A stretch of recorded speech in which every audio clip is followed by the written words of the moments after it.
ാണ് അന്നത്തെ ആ സംഭവത്തിൽ എനിക്ക് ഒരു പങ്കുമില്ലേ. പറഞ്ഞ ജ്യേഷ്ഠൻ വിശ്വസിക്കോ? ഞാൻ എതിർത്തതാണ്, പല്ലും നഖവും ഉപയോഗിച്ച് എതിർത്തതാണ്. എന്നിട്ട് താനല്ലേ എന്നെ പിടിച്ച് ജീപ്പിൽ കയറ്റിയത്? അതുകൊണ്ട് മേരിക്കുട്ടി രക്ഷപ്പെട്ടു. ഞാൻ മേരിക്കുട്ടിയെ രക്ഷിക്കാൻ വേണ്ടിയല്ലേ ജീപ്പി കൂടെ പോകുന്നത്. മതി മതി, എനിക്കൊന്നും കേൾക്കണ്ട. പൂട്ടുണ്ട്, വേണോ?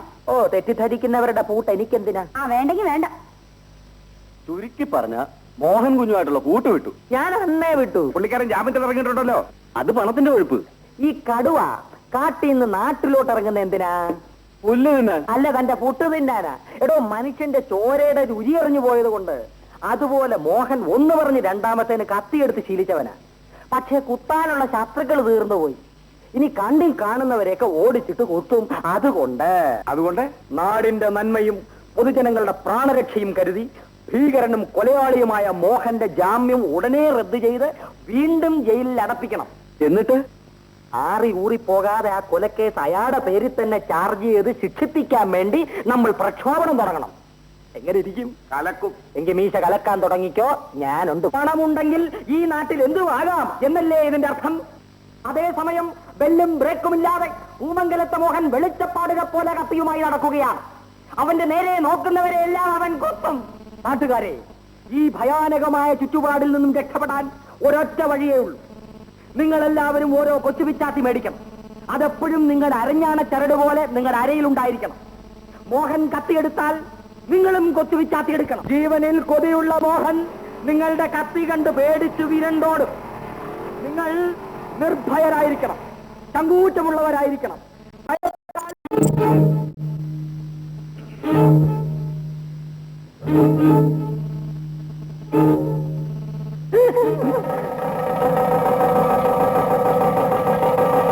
ക്ലിയറായില്ലേ? ഇല്ല. ഞാൻ ഒരുത്തിയെ ആശിച്ചു, അവളെ വേറൊരുത്തൻ കെട്ടി. അപ്പൊ ഞാൻ എന്ത് ചെയ്തു? സൗകര്യം കാത്തിരുന്ന് കെട്ടിയവനെ തട്ടി. എന്നിട്ട് എന്ത് ചെയ്തു? ആശിച്ചെടുത്ത് വീണ്ടും അടുത്തു. അവൾക്ക് എതിർപ്പില്ല, ശ്രദ്ധിക്കണം. അവളും അടുത്തു.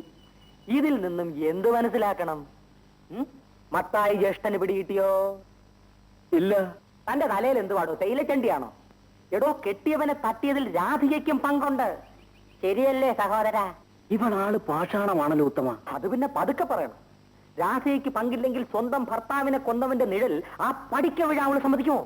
സമ്മതിക്കുമോ ചേഷ്ട? അത് നേരാ. അങ്ങനെ പറ. കേസ് ഇനി ഒരു പുതിയ വഴിത്തിരിവിലേക്ക് തിരിയാൻ പോവുക.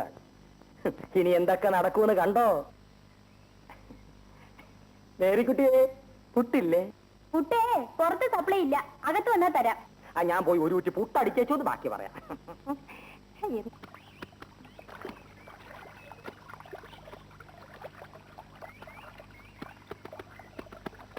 ഉത്തമ, അയ്യോ പൊന്നാശാനെ രക്ഷിക്കണം, തട്ടിക്കളയരുത്. ഇവിടെ വാ. നീ നാട്ടിൽ നിന്ന് പോയില്ലേ? അയ്യോ, ഞാൻ എങ്ങോട്ട് പോവാൻ ആശാനെ? സാറയുടെ വീട്ടിൽ ഇപ്പൊ പോകാറില്ലേ? എന്തിന്? ആശാൻ അവിടുന്ന് പോയ പുറകെ അതുങ്ങളെ പോലീസ് തൂത്തുവാരിക്കൊണ്ട് പോയില്ലേ? നീ ഇപ്പൊ എന്ത് ചെയ്യുന്നു? ജീവിക്കാൻ ഒരു വഴിയില്ല ആശാനെ, സത്യം പറഞ്ഞാ പട്ടിണിയാ. ഞാൻ നിനക്ക് കുറച്ച് പണം തരാം. എവിടെയെങ്കിലും പോയി എന്തെങ്കിലും ജോലി ചെയ്ത് ജീവിക്കാമോ? ശരി ആശാനെ. എങ്കിൽ നീ വീട്ടിലേക്ക് വന്നേക്ക്. ഒന്ന് നിൽക്കണേ ആശാനെ, ദൈവം അനുഗ്രഹിക്കും. എന്റെ ഭഗവാനേ, നിന്തിരുവടി, ഞാൻ വീണ്ടും രക്ഷപ്പെട്ടു.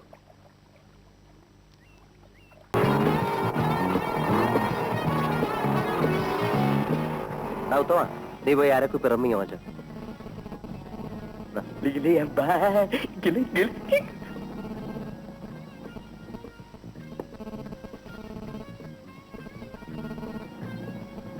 തുറക്ക.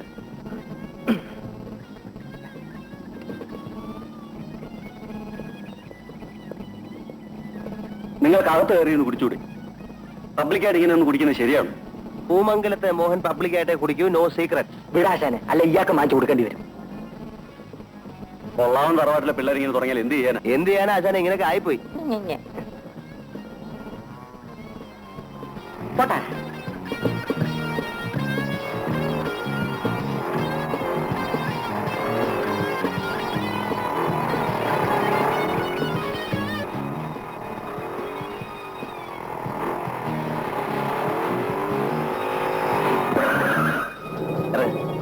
ഞാൻ വീട്ടിൽ ചെന്ന് ഈ വേഷം മാറി അല്പം ദ്രവ്യം എടുത്തോണ്ട് വരാം. നീ ഇവിടെ വിളിച്ചു തന്നാ മതി. വേഗം വരണേ.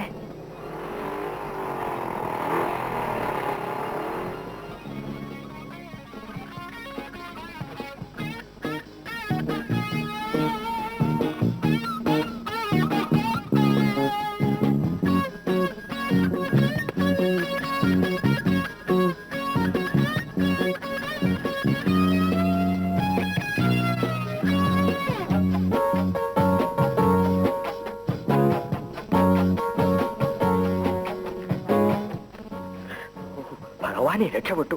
നീ എന്തിനാ ഇപ്പൊ ഇങ്ങോട്ട് കയറി വന്നത്? അമ്മ കണ്ടോ? ഹേയ്, അമ്മാവനോ? മൂപ്പിലാൻ കാല് മാറുന്നു. കാല് മറന്നോ? ഓ, കണ്ണടയുടെ കാലൊടിഞ്ഞ് അത് മാറുന്നു. പക്ഷെ എന്നെങ്കിലും അമ്മയുടെ അമ്മാവന്റെ മുമ്പിൽ ഞാൻ പെടും. അതോടെ എന്റെ ആപ്പീസും പൂട്ടും. നിനക്ക് അവിടെ എവിടെയെങ്കിലും നിന്നാ പോരായിരുന്നോ? ഇനി നിന്നെ കൊണ്ട് ഞാൻ അങ്ങനെ പുറത്തിറങ്ങും. അതൊക്കെ ഇവിടെ നിൽക്കട്ടെ. അടുത്ത പരിപാടി എന്താ അതൊന്നറിഞ്ഞാ കൊള്ളാം. ഇന്നലത്തെ പോലെ കൊണ്ടുപോയി കൊലയ്ക്ക് കൊടുക്കാനാണ് ഞാനില്ല. കാണുന്നിടത്തൊക്കെ കയറി മുട്ടും. തട്ട് കിട്ടുന്ന എനിക്ക്. ഒന്ന് നിർത്തടാ. അമ്മ ഇപ്പൊ 100 കൂട്ടം ജോലിയായിട്ട് വരും. അതിനുമ്പോ വിളിച്ചാരണം. അങ്ങനെ ഇങ്ങോട്ട് എടുക്കാൻ കൂട്ടിയല്ലോ, ഇങ്ങോട്ട് മാറിയില്ല. ഞാനും ഒന്ന് വിനുങ്ങട്ടെ.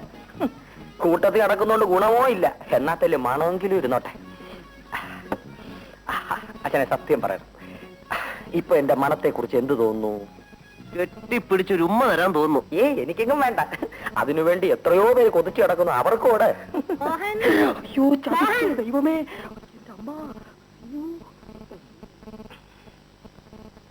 നീ ഇപ്പൊ ഇങ്ങോട്ട് വന്ന് കേറിയതല്ലേ ഉള്ളൂ, ഇനി എങ്ങോട്ടാ? ഞാൻ ഒന്ന് വെളിയിൽ പോയിട്ട് വേഗം വന്നേക്കാം അമ്മേ. വെളിയിൽ ഇപ്പൊ ഇങ്ങോട്ട് വന്നത്. ഇനി പോയാ പാതിരാത്രി കഴിയാതെ നീ തിരിച്ചു വരുവോ? എന്തെല്ലാം ജോലി കിടക്കുന്നു. എസ്റ്റേറ്റിൽ പോണം, ബാങ്കിൽ പോണം, പിന്നെ ആ കളക്ടറെ ഒന്ന് കാണണം. അങ്ങനെ അതിനല്ലേ അമ്മയുള്ളത്. സഹായത്തിന് അമ്മാവനും ഇല്ലേ? അതേതായാലും നന്നായി മോഹൻ. നിന്റെ അച്ഛൻ നിനക്ക് സമ്പാദിച്ചു തന്നിരിക്കുന്ന സ്വത്ത് നോക്കി നടത്തേണ്ടത് നീയല്ലേ, ഞങ്ങളാണോ? അമ്മാവന് പിന്നെ എന്തോ ജോലി? കല്യാണം പോലും കഴിച്ചിട്ടില്ല. അതിന് പകരം നിന്റെ സ്വത്ത് നോക്കി നടന്നാ മതിയോ?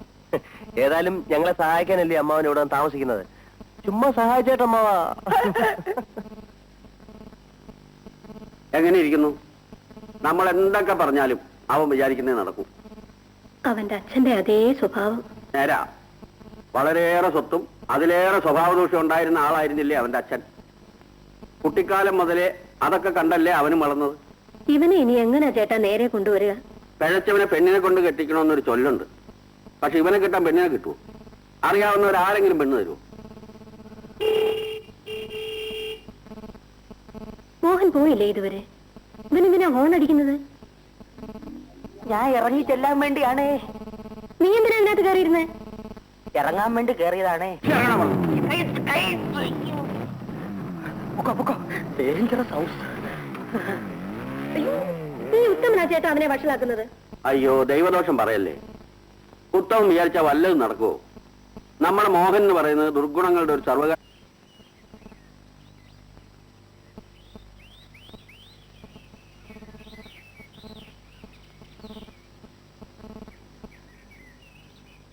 അച്ഛനെ, ചായക്കടക്കാരൻ മത്തായിയുടെ മോള് മേരിക്കുട്ടി വരുന്നു. ശരി വാല. അത് നമുക്ക് ചുരുട്ടിക്കാം. നീ നോക്കിയോ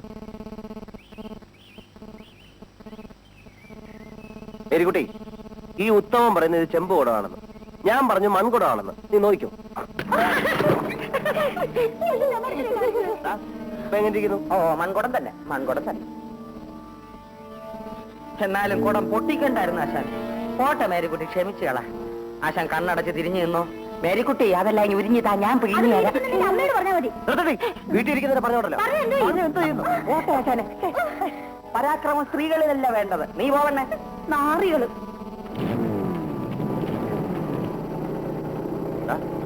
നോക്കണല്ലോ. അതിലോ പ്രയാസം. പൊക്ക പൊക്ക.